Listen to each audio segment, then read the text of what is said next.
ಧ್ಯಾನಕ್ಕೆ ಭೂಮಿ ಇದು, ಪ್ರೇಮಕ್ಕೆ ಸ್ವರ್ಗ ಇದು, ಸ್ನೇಹಕ್ಕೆ ಶಾಲೆ ಇದು, ಜ್ಞಾನಕ್ಕೆ ಪೀಠ ಇದು.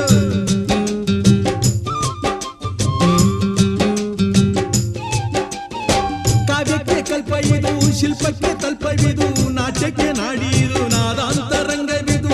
ಕುವೆಂಪು ಬೇಂದ್ರೆಯಿಂದ ಕಾರಂತ ಮಾಸ್ತಿಯಿಂದ ಧನ್ಯವೀ ಕನ್ನಡ, ಕಾಕಿನ ಕನ್ನಡ.